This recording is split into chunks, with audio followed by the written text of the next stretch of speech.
வணக்கம், இது உங்கள் தினக்கதிர்.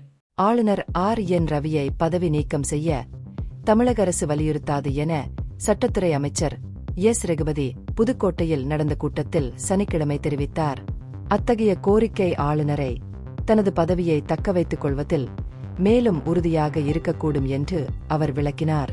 பதட்டங்களை அதிகரிப்பதை விட மூலோபாய ரீதியாக நிலைமையை கையாளும் அரசாங்கத்தின் அணுகுமுறையை அமைச்சர் வலியுறுத்தினார். நிருபர்களிடம் பேசிய ரகுபதி, பல்கலைக்கழக துணைவேந்தர்களுக்கான தேர்வுக் குழுவில் யுஜிசி உறுப்பினரை சேர்க்கும் கவர்னர் முயற்சியை விமர்சித்தார்.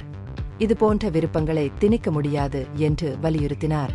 யுஜிசி உறுப்பினர் ஒருவரை விலக்கினால் நீதிமன்றத்தில் அரசின் முடிவு ரத்து செய்யப்படலாம் என்ற ஆளுநரின் கூற்றை அவர் குறிப்பிட்டார். எவ்வாறாயினும் தனது நிலைப்பாட்டை சட்டரீதியாக பாதுகாக்கும் திறன் அரசாங்கத்திற்கு இருப்பதாக அமைச்சர் நம்பிக்கை தெரிவித்தார். கவர்னரை பதவி நீக்கம் செய்யக்கூடாது என்ற முடிவை விளக்கிய ரகுபதி, அத்தகைய நடவடிக்கை ஆளுநரிடமிருந்து மேலும் எதிர்ப்பை தூண்டும் என்று நியாயப்படுத்தினார். நாங்கள் அவரை நீக்க கோரினால் அது பதவியில் தொடர்வதற்கான அவரது தீர்மானத்தை வலுப்படுத்தக்கூடும் என்று அவர் குறிப்பிட்டார். நிலைமையை நிர்வகிப்பதற்கான அரசாங்கத்தின் நடைமுறை அணுகுமுறையை எடுத்துக்காட்டுகிறார்.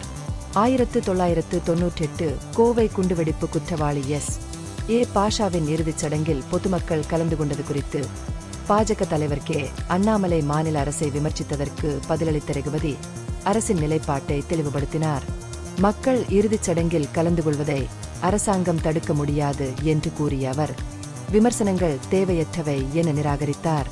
திருநெல்வேலியில் நீதிமன்ற வளாகத்தில் சமீபத்தில் வழக்கறிஞர் ஒருவர் கொலை செய்யப்பட்ட சம்பவம் குறித்து கேட்டபோது குற்றங்கள் கணிக்க முடியாதவை என்பதை அமைச்சர் ஒப்புக்கொண்டார்.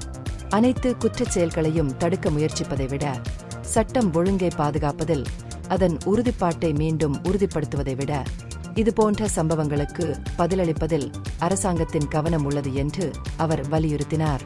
இது உங்கள் தினக்கதிர். நன்றி.